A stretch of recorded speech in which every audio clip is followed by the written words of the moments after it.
Welcome to a Jungian and a Witch podcast. I'm your co-host Molly, the queen behind Queen of Cups Apothecary and your resident witch. And this is my dad, Steve, a Jungian Analyst with over 30 years experience, a doctorate in divinity, and myth expert. Join us as I get the Jungian perspective on a wide range of witchy topics.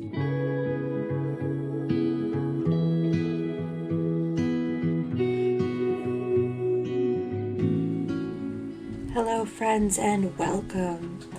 Today my dad and I are going to be introducing ourselves. That way you'll get to learn a little bit about us and get to know us and what brings us to this podcast. We're looking forward to spending this time with you, and if you ever have any questions, feel free to reach out at ajungianandawitch@gmail.com.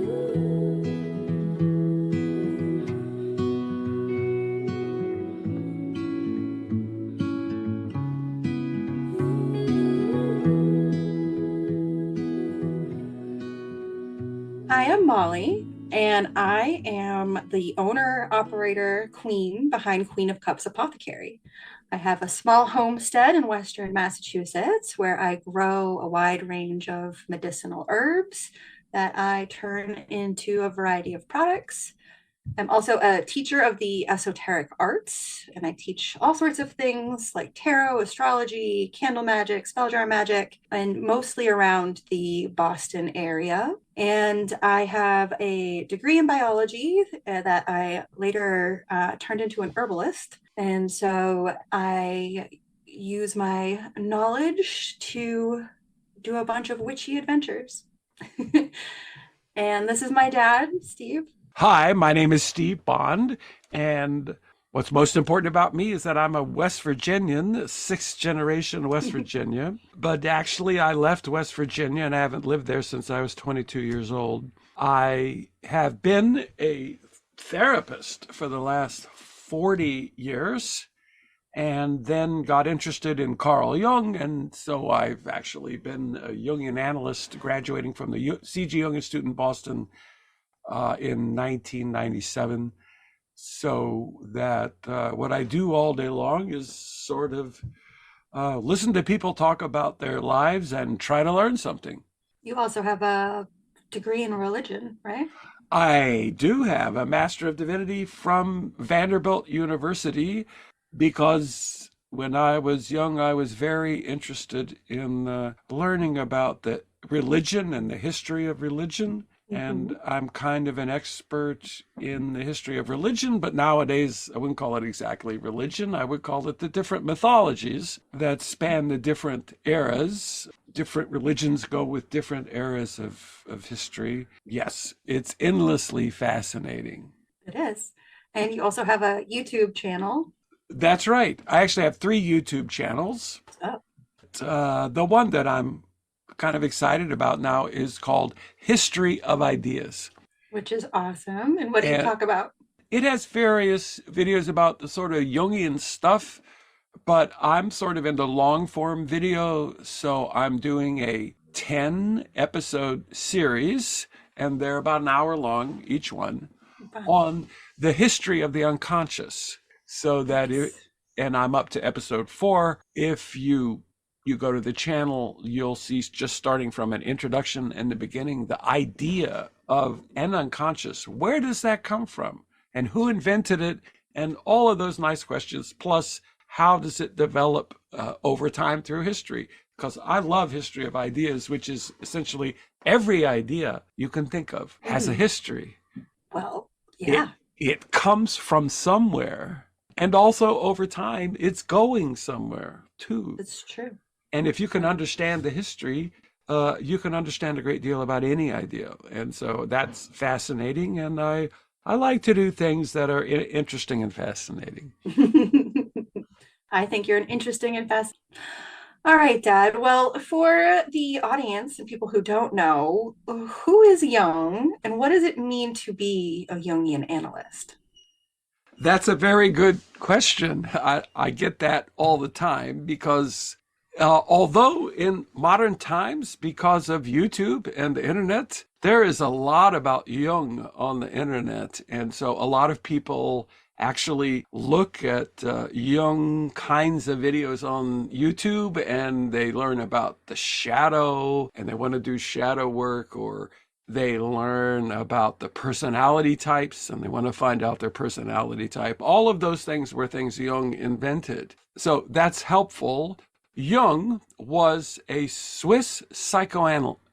Well, he was a psychoanalyst. He was a psychiatrist by training, as in he was a doctor. He went to medical school and he specialized in psychiatry. He graduated in the year 1900, and psychiatry back then was all the old things you see about how horrible mental hospitals were and things like that.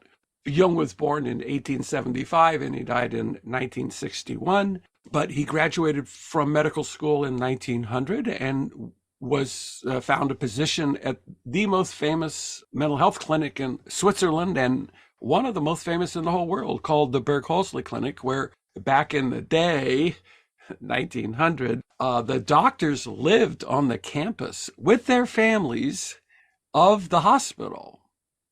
And so he had an intense immersion in the serious mental illness, schizophrenia, bipolar, all kinds of things. And he did very well at that and wrote some papers and books. And because of what he had written, he introduced himself to Freud in 1907. And then Jung traveled to Vienna. And so then Jung began sort of learning psychoanalysis.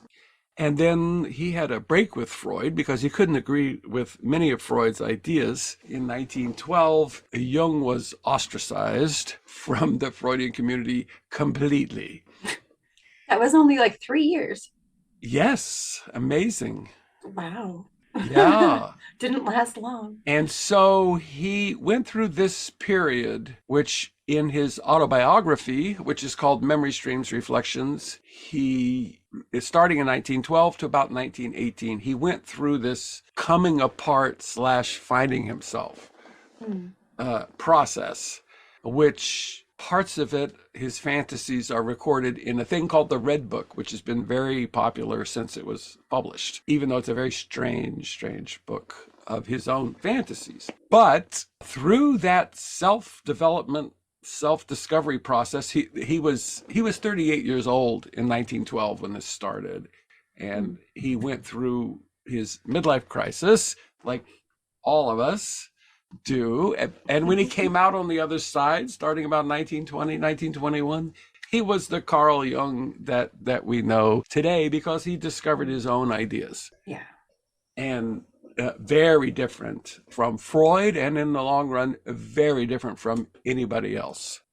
One main difference would be that Jung thinks of the unconscious as involving a person in a growth process. And that growth lasts a lifetime. It takes 60, 70, 80 years towards what he called individuation, to become yourself. Okay. And I can only say it's a whole lot harder than it sounds.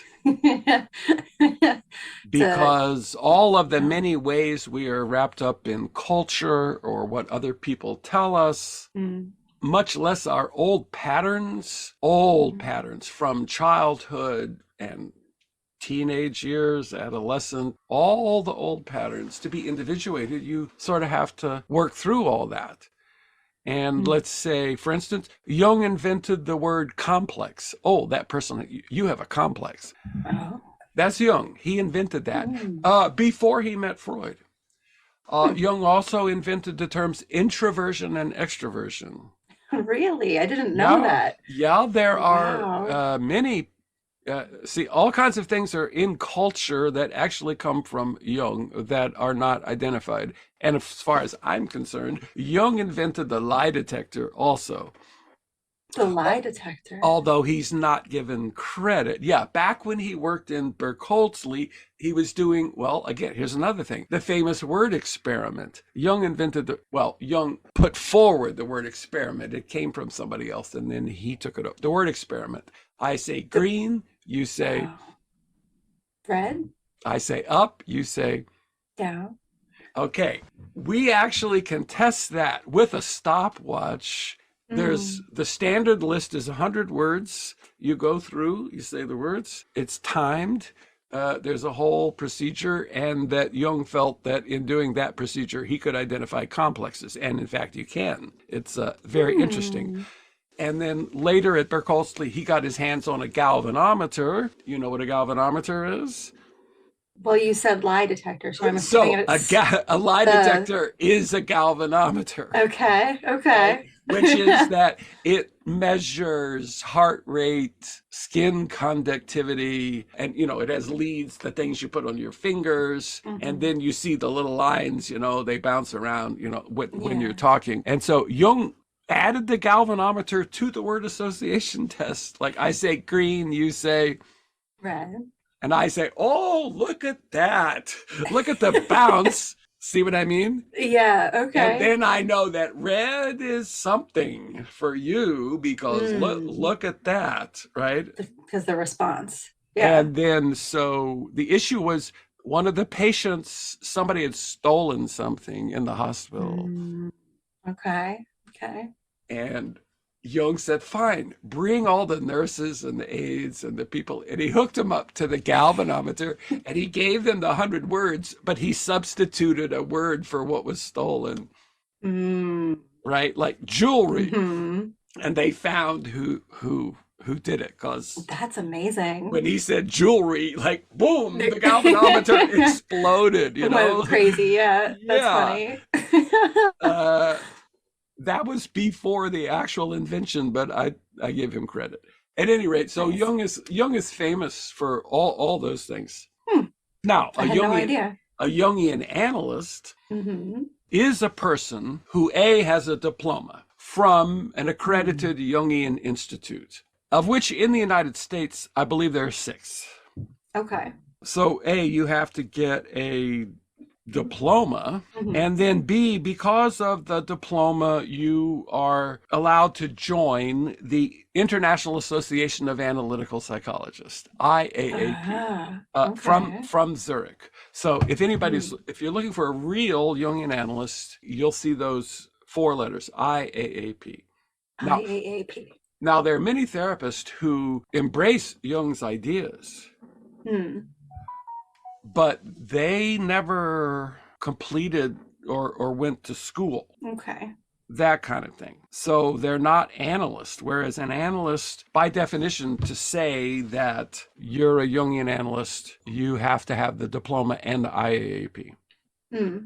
Okay. So I left out the other part where, in the long run, Jungian analysts work with dreams, Oh, well, yeah.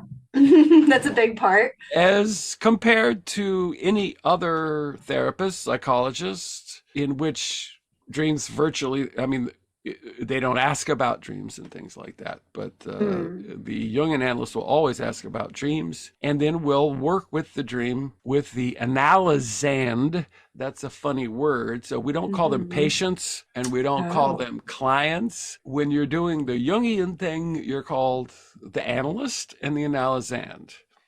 the Analyzand. Right. Interesting. So I graduated from the C.J. Jung Institute of Boston in Hmm. 1997, even though I've been a therapist, pick a date, since 1983. Hmm. I've been doing this a long, long time. Yeah. Oh, and I left out the part because Jung he didn't invent the term archetype, but he reintroduced the term. Plato uses the word archetype, but Jung Uh, brought it back into the modern world. And of course, everybody's heard of archetypes, I think. yes, I think that's a big topic at the moment. It's And brought up a lot. then mythology, that Jung was a leading figure in the psychological interpretation of mythology. Mm, okay. So there you go. That's what Nice. I do all day long. I listen to dreams and we talk, and maybe if Hmm. myths come in, there's some myths. If archetypes come in, there's archetypes. Nice. Plus everything about you and your childhood and adolescence and where you Hmm. are in life now. And that's why it's endlessly fascinating. Mm, nice. I love all that. What about you? I mean, speaking Hmm. of archetypes, mythology, You archetype of the witch. you say that you're a witch, and so you're going to have to tell me what that means to you. Well, witch is a term that gets used a lot now, and I think it means a lot of different things to a lot of different people. For me, it's something that I realized that I've been doing these things my whole life, and then I had this realization that what I was doing fits into that witchcraft category. Oh, okay. And I believe witchcraft is calling on the energies around us in the universe for a specific purpose. I think that's what witchcraft is to call on the energies of a crystal or herbs or plants or the east, the west, a goddess, some energy of the Oh, universe, and so you to use all of those things. all of those things. Yep. And you can call them any or all, and direct it towards a certain purpose. So whether that's abundance or health or wealth, calling upon these energies to aid you in a specific purpose. Oh, well, so I mean, I'm interested in wealth. I mean, we How, all are, how yeah. how do you do that as a witch? I mean, I don't know. Well, there's a number of different ways, and honestly, the ways you can do it are limitless. So, make a spell jar or a spell candle. You can make affirmations. You can make a vision board. There's sort of your creativity is the end, and different things work for different people. I'm a big spell jar person. I'm a big candle magic person. There's literally like I have a book by Judith Ikes that has 5,000 different spells in it. So, Wow. yeah, What? it's like a 5,000? Bible. Yeah, it has spells for literally everything in all different manners. I love the creativity aspect of it. And when I say it's something that I realized I was doing, and even with you growing up, we've always been attracted to crystals and rocks. We go somewhere and we're like, oh, Well, this rock is special and I'm going to take it home with me. And there's something about that rock well, and energy that calls to us. that's true. You and I are rock hounds. Yes, we Oh, are. we are. That's true. Yeah. But so if I wealth, Mm-hmm. if you use a spell jar, Mm-hmm. how does it work though? Like, how does it do something in the universe So about wealth? So you would take a variety of herbs and crystals and maybe something like a tarot card, like the Ace of Pentacles, and you would do it on a night with the moon was maybe in Taurus. That's just me because I like all these I add all these different levels of stuff that are all geared towards wealth, and then I would put the items into the jar. Each item, as you're putting it in the jar, you ask it Oh, to help you with wealth or to help you with sticking to your plan or whatever each individual item is its job. And you put it all into the jar and then you seal it with wax and you let it charge under, I oh, like to do a certain celestial event. And then from there, it's going to do its job of attracting wealth to you. But that's just the way that I well, like to I do it. was going to say, and I So, wish, I wish that would happen, I and mean, maybe we should do that for me, okay, so that yeah. it would be very helpful. There's a lot of different ones. You can like putting a four-leaf clover in your wallet right there. That is an abundance spell. Well, I happen to know that you're a trained scientist, with a Mm-hmm. major in biology, and I have this thing where I can't see four-leaf clovers. I've never found one. Oh, And I remember, is that just because of the bad vision? Like, thanks. Yeah, you, well, I mean, probably. I thought it was because I was an idiot. But yeah, no. that sounds better. That sounds The inch better. think glasses are probably That the it case. is. There was a thing when I played high school football. Mm. Coach Smith, who was the assistant coach, before every game would go out in the football field we were going to play on Mm. and pull four-leaf clovers. That's witchcraft, man. Like five, 10. Yeah, And that sounds like pure witchcraft to I me. am amazed. How did he do that? How is that He even has good possible? eyesight. Because I've never found a four-leaf clover. But hey, Mm. have my Now that cataract. you've, Now that I have yeah, cataract surgery, exactly. who Maybe you'll knows? find I them. can see. It's a whole new world this I am spring. going to do that this spring, and I will find my first four-leaf clover, and I will use that to start my spell Your jar. abundant That's what you spell, call it. or you could Mm-hmm. just put it in your wallet and ask it to Mm. bring luck to your wallet. It's Oh you can be yeah. as simple or intricate as you want to be. I even tell people in my tarot class, I have the Ace of Pentacles, and that's Okay. about a new gift, a new abundance gift, basically, or a new career. It's an earth sign.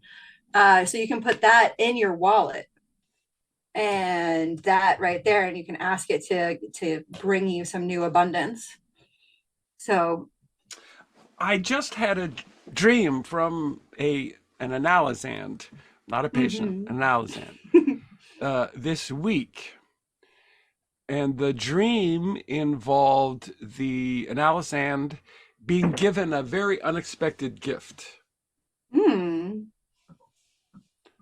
Yeah, And it's very Ace of Pentacles. I would say, and there, I've been doing this a long time. I've seen 10,000 dreams, maybe Mm. something like that.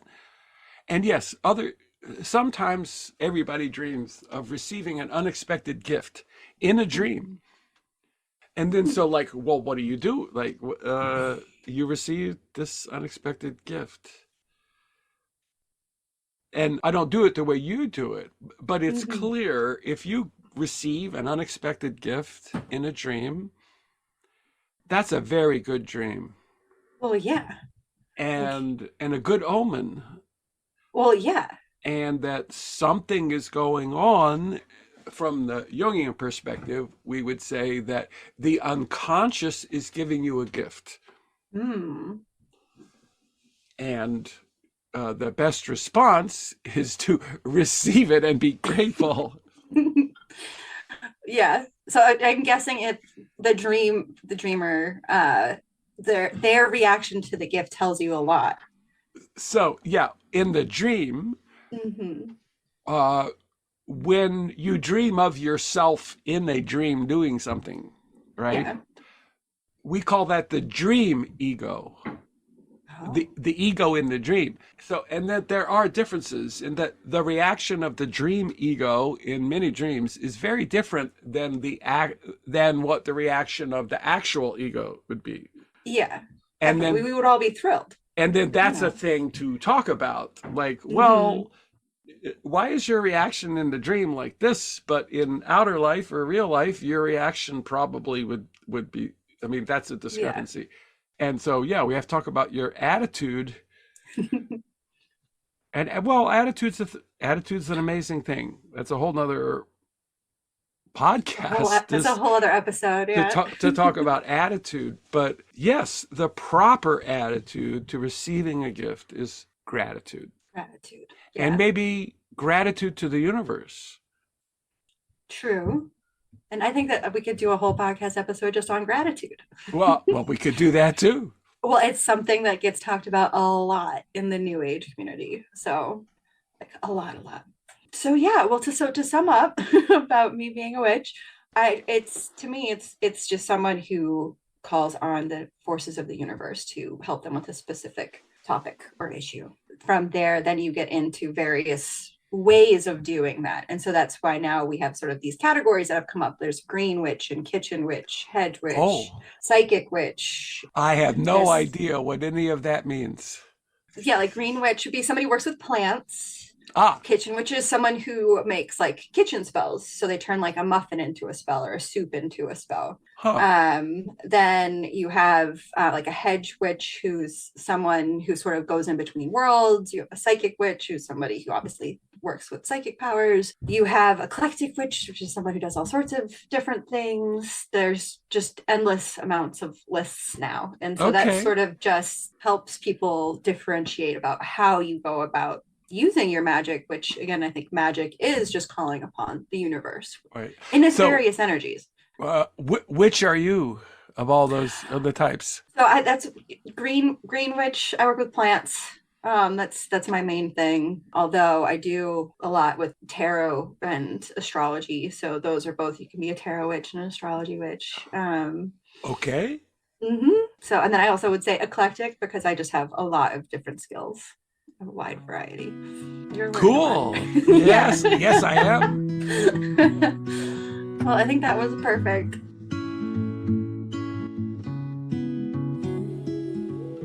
Well, thank you all so much for tuning in and getting to know us.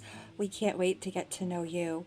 If you want to reach out, you can find me at Queen of Cups Apothecary on Instagram, Twitter, Facebook, and at Queen of Cups Apothecary at gmail.com. You can find more about my dad, Steve Bond, at The History of Ideas on YouTube. We'll have those links down in the show notes below. I appreciate you all so much. Thank you, thank you, thank you. I hope you have a wonderful rest of your day. Bye.